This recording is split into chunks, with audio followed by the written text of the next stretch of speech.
Assalamualaikum warahmatullahi wabarakatuh. Halo teman-teman, jumpa lagi di channel Belajar Finance. Di video tanggal 14 Oktober 2023 di hari Sabtu ya.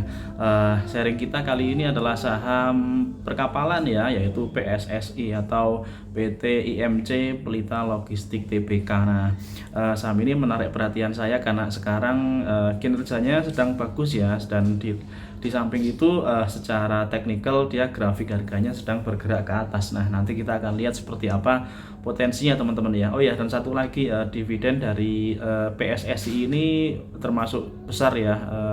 Bahkan tahun depan bisa double digit kalau dari proyeksi yang saya hitung.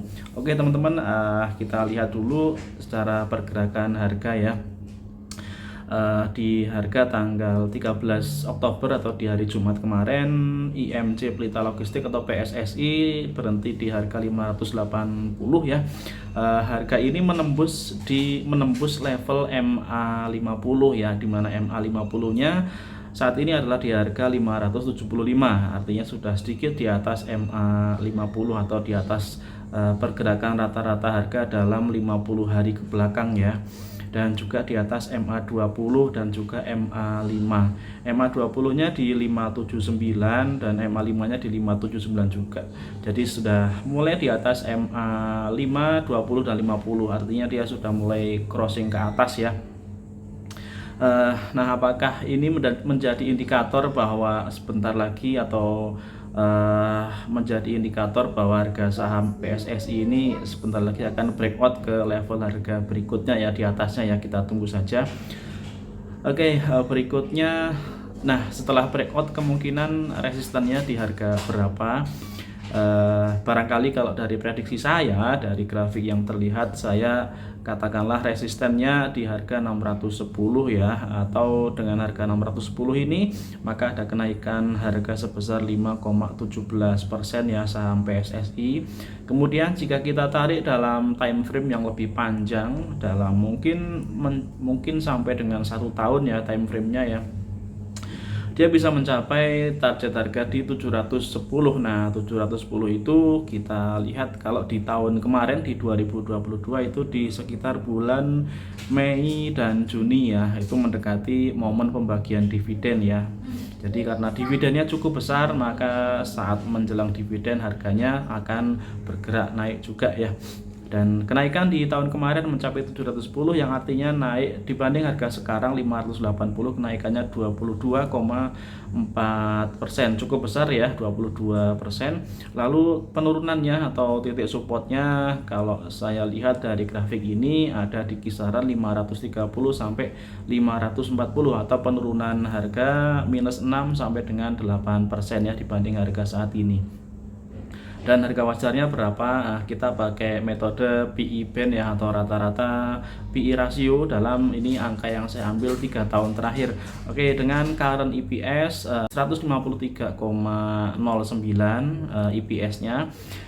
Lalu current PE rasionya di 3,79. Maka harga saat ini adalah 153 ya, current EPS kita kalikan dengan current PE rasionya 3,79. Harga saat ini 580 ya, cocok ya. Jadi rasio-rasio ini cocok. Kemudian kita pakai untuk menghitung harga wajarnya. Nah, harga wajarnya kita pakai garis yang hijau teman-teman, mean PE standard deviation dalam 3 tahun terakhir ya, atau rata-rata standar deviasi dari PE rasio selama 3 tahun terakhir, di mana skornya adalah 6,84. Maka kita kalikan 153 ya EPS saat ini dengan 6,84, maka hasilnya 1047 ya, itu harga wajarnya untuk saham PSSI menurut metode ini. Atau dengan kenaikan harga dari 580 ke 1047 adalah ada upside atau kenaikan harga 80% ya. Luar biasa potensi jika harga ini terwujud ya, jika harga wajar ini nanti terbentuk untuk saham PSSI di 1047 dibandingkan harga saat ini. Oke, kemudian harganya kita bilang mahal jika mencapai PE plus 1 ya, yaitu di skor 8,88 di harga 1359. Lalu harganya murah dengan indikator minus 1 PE standard deviation dalam 3 tahun terakhir ya, yaitu di harga 733. Maka dari penghitungan harga wajar seperti ini, saat ini di harga 580, saham PSSI sudah masuk ke kategori murah ya, under value ya. Bahkan dia di bawah -1 PE di 700-an harganya. Jadi kalau menurut valuasi ini saat ini sedang murah untuk harga PSSI. Oke, kita flashback sebentar ke profil perusahaan ya. Tadi di depan belum kita sampaikan. Oke, untuk profilnya, jadi PT IMC Pelita Logistik Tbk adalah perusahaan di bidang jasa pelayaran dan angkutan laut ya. Untuk komoditas yang diangkut yaitu batu bara dan juga barang-barang mineral lainnya. Kemudian juga menjalankan penyewaan kapal laut atau charter dengan menggunakan berbagai jenis kapal. Dan juga menjalankan usaha kapal tunda ya. Jadi armadanya adalah kapal tunda, kemudian kapal tongkang dan juga jasa bongkar muat dari kapal tersebut ya. Melayani pelayaran antar pulau di Nusantara atau masih dalam negeri ya kalau saya tidak salah. Pemegang sahamnya mayoritas adalah Indo Prima Marine 43% dan kemudian Kendilo 26%, lalu masyarakat memegang 11% ya, dan beberapa perusahaan lain di kisaran 7%. Oke, kemudian nah ini kita lihat rekapan EPS dari PSSI ya teman-teman. Ada yang menarik di sini bahwa di semester 1 2023 EPS dari PSSI mencetak kenaikan yang sangat bagus ya. Sebelumnya kalau di semester 1 2022 EPS-nya sekitar 51 ya. Nah, di semester 1 2023 ini mencapai 83. Peningkatannya cukup tinggi, di atas 30% kenaikan EPS-nya. Kemudian jika disetahunkan maka diproyeksikan akan mencapai 167 total EPS di tahun 2023. Ini juga di atas EPS dari tahun lalu. Dan dividen payout rasionya untuk PSSI 40,65% ya.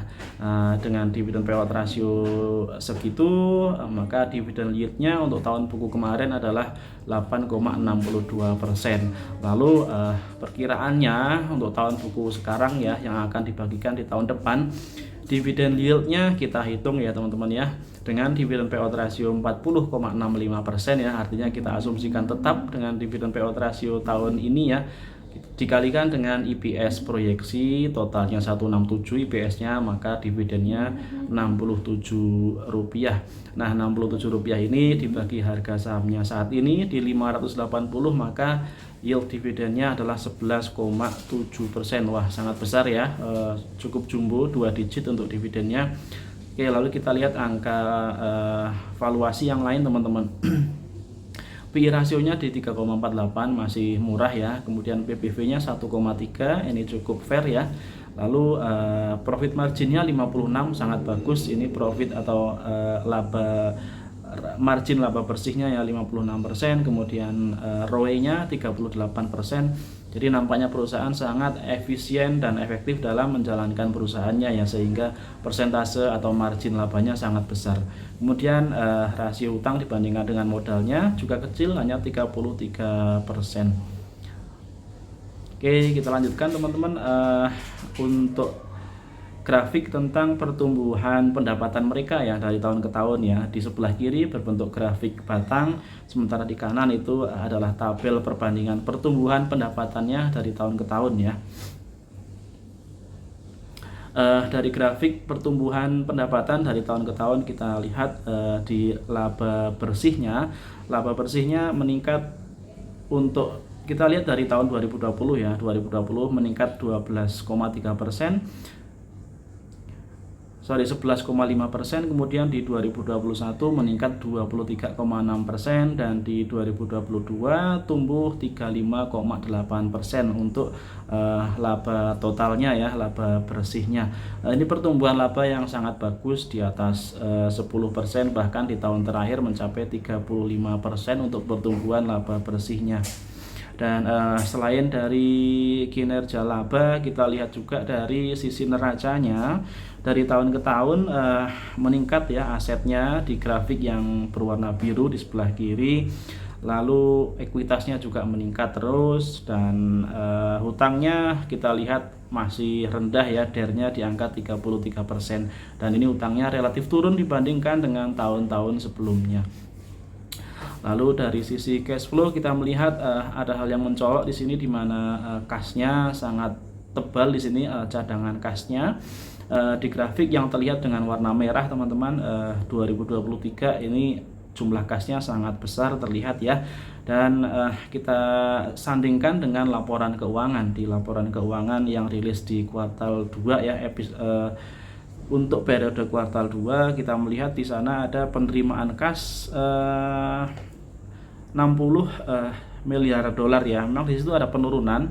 Namun kalau kita lihat lebih jauh, di situ ada penurunan pembayaran kepada penurunan pembayaran gaji dan lain-lain ya, sehingga akhirnya untuk kas neto yang diperoleh dari aktivitas operasi ini meningkat menjadi 14 juta dolar dari sebelumnya 6 juta dolar di tahun 2022. Lalu di sisi kas ada